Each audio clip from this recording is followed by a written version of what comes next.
ამები ჩემო ძვირფასო სვენელებო და მეგობრებო, ახლა მე მინდა თქვენ შემოგთავაზოთ არხი ასტრალიონიკას ვიდეო, სადაც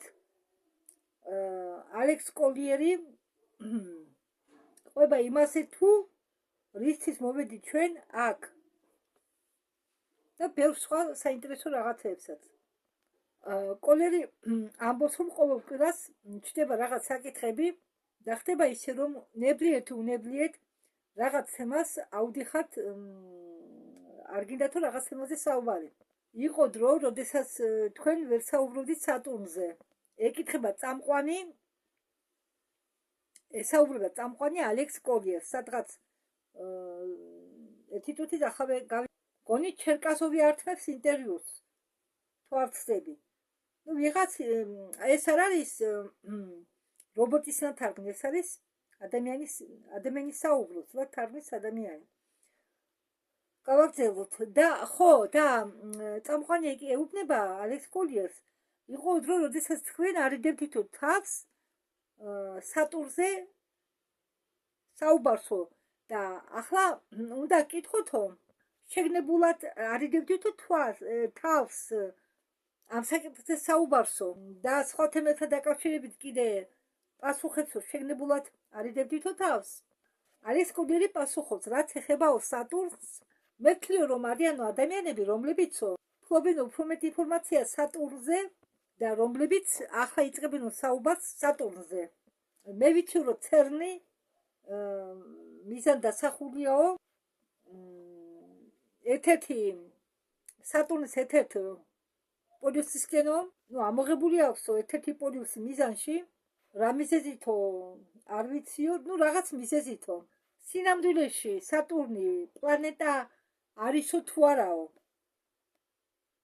ასეთ კითხვას ვამს თვით უსვამს თავის თავს ალექს კოლიერი. იცით რა, მე მგონია წამყვანმა დაუსვა ეს კითხვა. არისო თუ არა სატურნი პლანეტა? ალექს კოლიერი პასუხობს, არაო, სატურნი პლანეტა არ არისო. როდესაც მე ამ ვიდეოს მოусმინე, მეც გამიკვირდა, რომ სატურნი არ იყო პლანეტა. მე მითხრეთო, რომ არისო თემები, რომლების გასაჯაროება დაიწყებაო, მაგრამ ამ თემებზე ისაუბრებენო სხვა ადამიანები, რომლებსაც მეტი ინფორმაცია ეხნებათო და მე ამიტომ უფრო თავშეკავებული ვიყავიო. თუ თქვენ მე მადევნედითო თვალს სადღაც 30 თითქმის 35 წელიო, როდესაც იყო თემები, როდესაც მე მეკითხებოდნენ, მე ამ თემებზე საუბარს თავს ვარიდებდიო და ვამბობდიო, რომ მომაო სხვა ვიღაც, ვინც ამ თემებზე დაიწყებსო საუბრას. და სატურნი არისო ერთ-ერთი ასეთი თემა. და მე მითხრესო, რომ ამ თემას არ შევეხო, რადგან მოვლიანო ადამიანები, რომლებიც ისაუბრებენო ამ თემაზე. მე არ ვიციო ყველაფერი, მე არ მინდაო ვიცოდეო ყველაფერი, ამბობს კოლიერი. და იცითო, არისო რაღაც ინფორმაცია, რაც მე ვიციო, მაგრამ მინდოდაო, რომ ნაკლები ვიცოდეო. მე მისაუბრეო რეპტილიებზე, იმის გამო, რაც ემართებოდათო ბავშვებს ახალგაზრდებს და შემდეგ ჩემზე ამბობდნენო, ეს ის ბიჭიაო რეპტილიებზე რომ საუბრობს. მე მძულდაო ასეთი რაღაცეები. წარმოიდგინეთ კი არ გაქვთო, როგორ მძულდაო ასეთი საუბრები. როდესაც ჩემსკენ თის იშვერნენო და ამბობდნენო, ეს ის ბიჭიაო რეპტილიებზე რომ საუბრობსო. და მე მქონდაო რაღაც მიზეზები, რის გამო მე ზოგ საკითხებს არ ვეხებოდიო.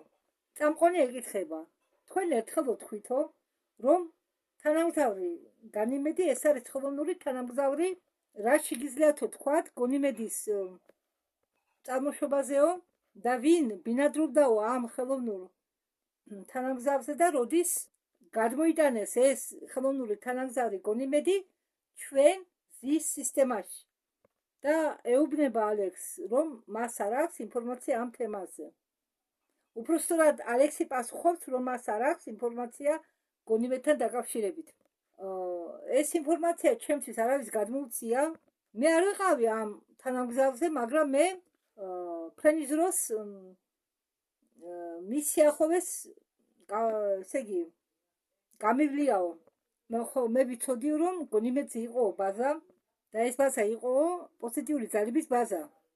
მე მაქვსო დავალება, მაქვსო მისია თქვენ მოგაწოდოთ ინფორმაცია და თუ თქვენ როგორ იღებთ ამ ინფორმაციას, როგორ ამუშავებთ ამ ინფორმაციას, ან რა რეაქცია გაქვთ ამ ინფორმაციაზე, ეს უკვე არისო თქვენი საქმე, თქვენი პირადი საქმე.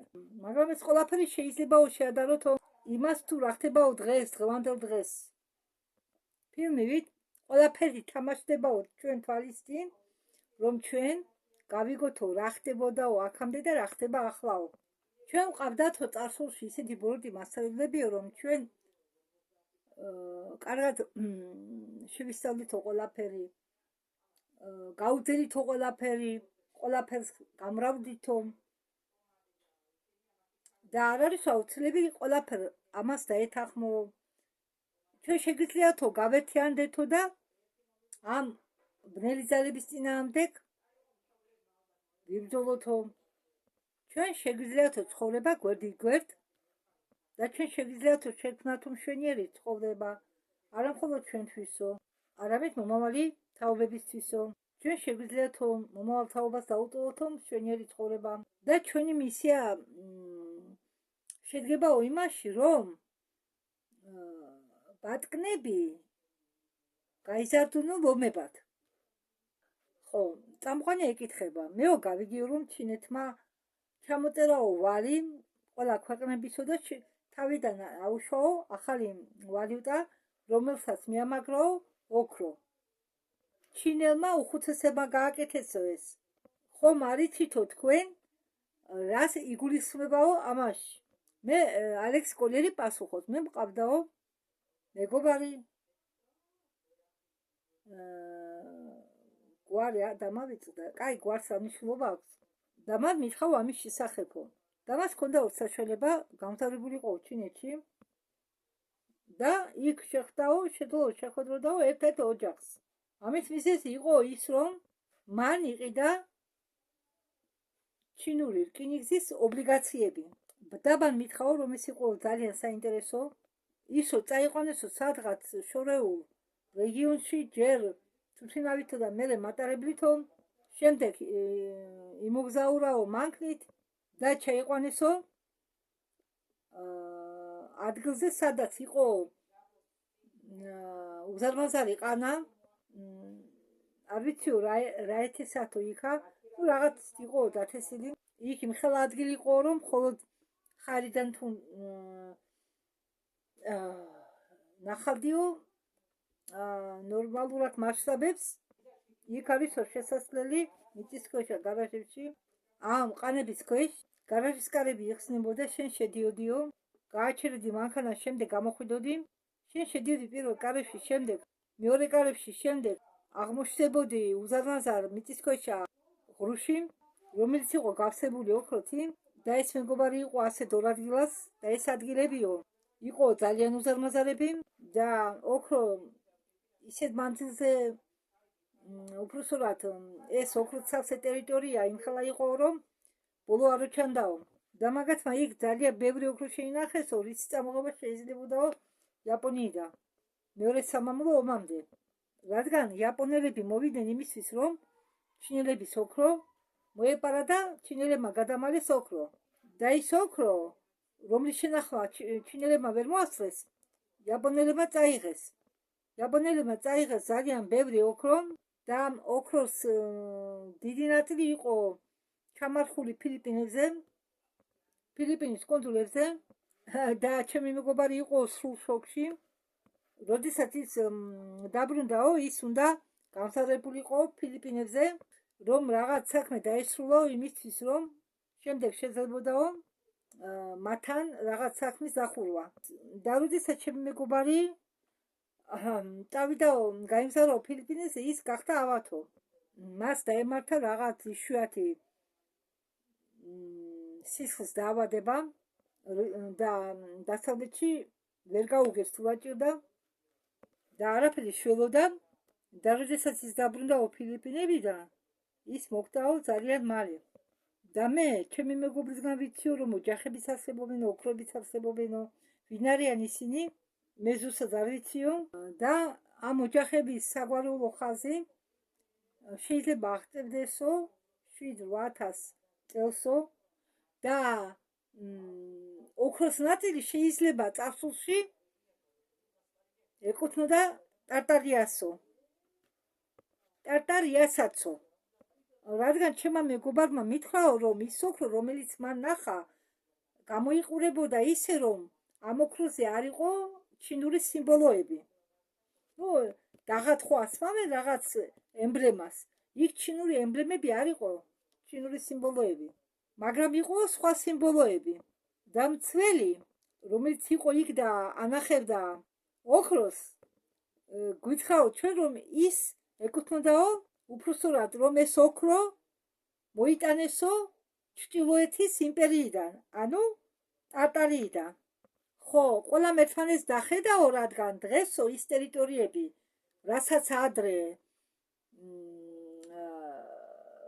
ადრე ქონდა სახელწოდება ჩრდილო იმპერია, დღეს ეს ტერიტორიები ეკუთვნის ჩინეთს, რადგან მონღოლეთის იმპერია, რომელსაც ჩვენ დღეს ვიცნობ, ამას ახლა მე ვამბობ, იყო სულ სხვა მონღოლეთი ადრე და სულ სხვა ტერიტორიაზე იყო განლაგებული. ტიბეტსაც დიდი ტერიტორია ჰქონდა, სანამ ჩინეთი დაითვლებდა. ფაქტიურად, ერთ-ორი სიტყვით მინდა გითხრათ, რომ მე ერთ-ერთი წყარო და მოვისმინე, რომ ტიბეტელები არიან ევროპელების და ჩინელების სამომავლები. საერთოდ მონღოლებად მოაქვენ თავი, მაგრამ სინამდვილეში იგივე ჩინელები არიან. ეს უგურტები, იაკუტელები, ეგენიც ჩინელების შთამომავლობიდან, ხაზიდან მოდიან. უბრალოდ ვიღაცას დასჭირდა, აი ამ სისტემას დასჭირდა ნაციების შექმნა, მე ამ ნაციებს გამოუყვეს მიწები, დააფიქსირეს საზღვრები და შექმნეს ტერიტორიები, სახელმწიფოები. და ალექს კულერი ამბობს, რომ იქ ადრე ოდესღაც იყო სხვა იმპერიები. ჩვენი პლანეტასეო ძალიან ბევრი ოქრო არისო. და ამ ოქროების დიდი ნაწილი დევსო დედამიწის ზედაპირზე. და ამ ოქროების რაოდენობა, რაც კი დედამიწაზეა, ამის შედარება შეიძლება იმ ოქროსთან, რომელიც არისო განლაგებული კანიონში, ამერიკაში. ოქრო არ არის პრობლემა. თავარი ის არის, რომ ჩვენ უნდა მივატოვოთ ჩვენი ხელისუფლების დათმობა. სახელმწიფო უნდა იყოს მონა ხალხისა და არა ბატონი.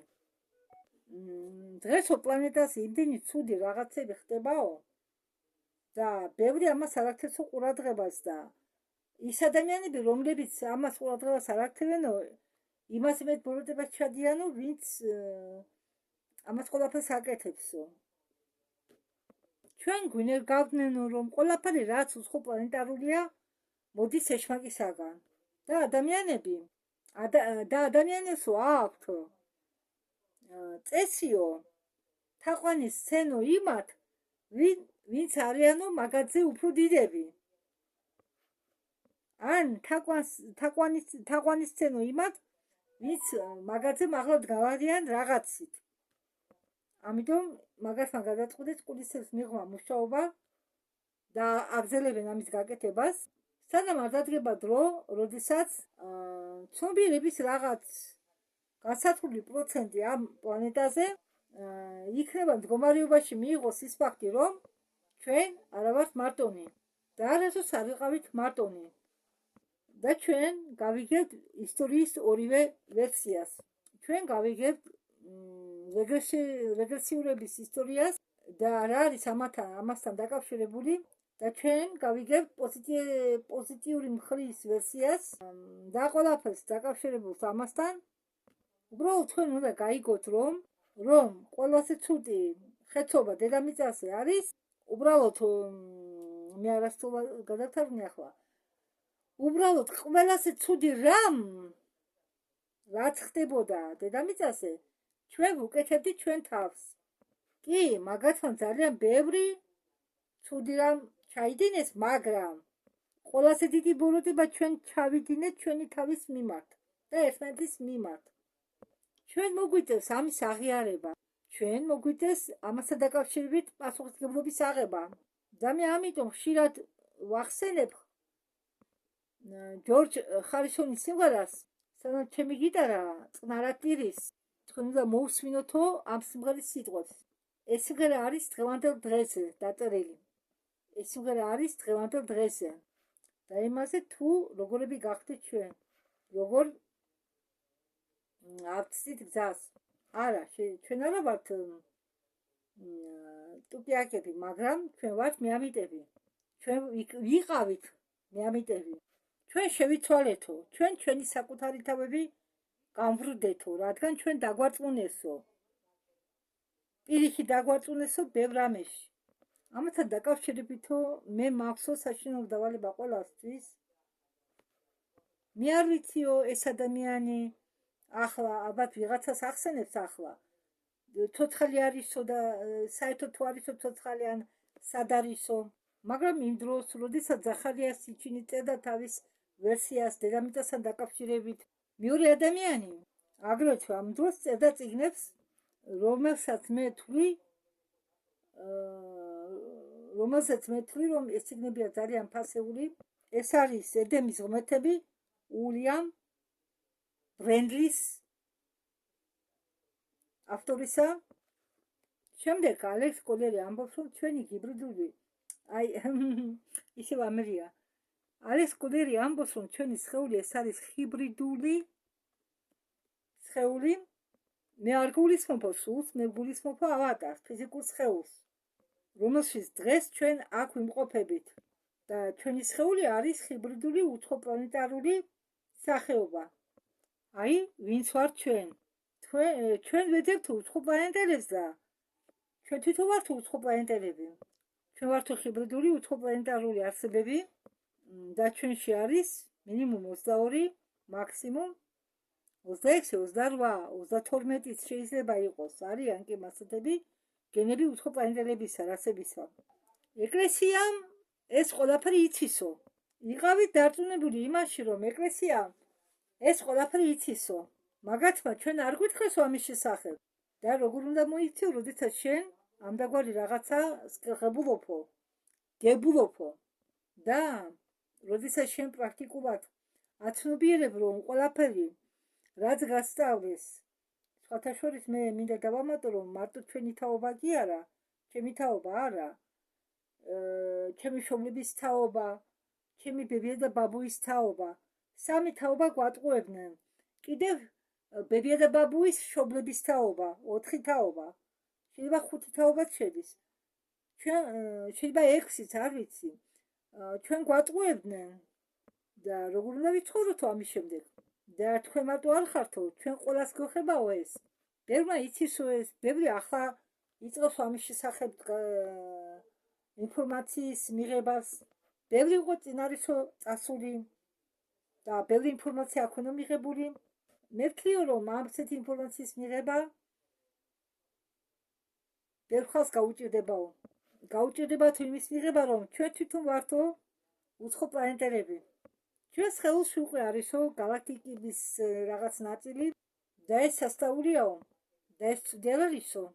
არაო, მე არ მინდაო ის თქვაო, რომ რაც ჩვენ დაგმართესო ეს სწორი იყო, მაგრამ ვართო ჩვენ სრულყოფილი თუ არაო, რაცაკურელი არაო.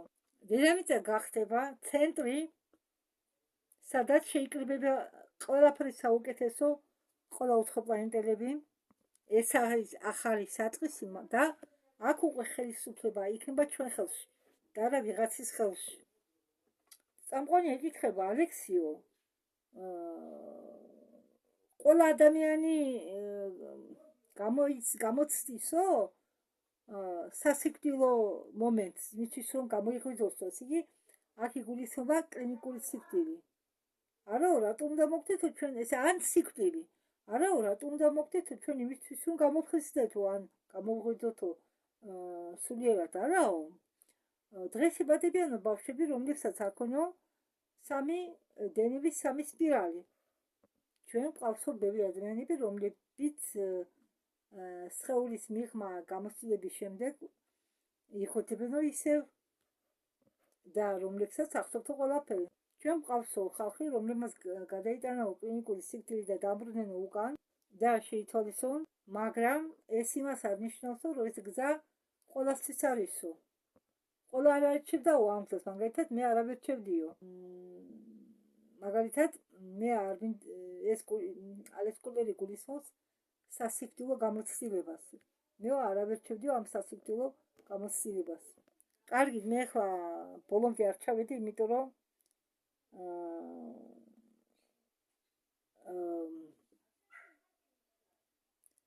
ფაქტიურად აქ ეს ვიდეო იყო კრებული ინტერვიუსი, რომელიც მიცა ალექს კულერმა და ნაწყვეტ არის ნაჩვენები, ამიტომ მე შევჩერდები ამაზე.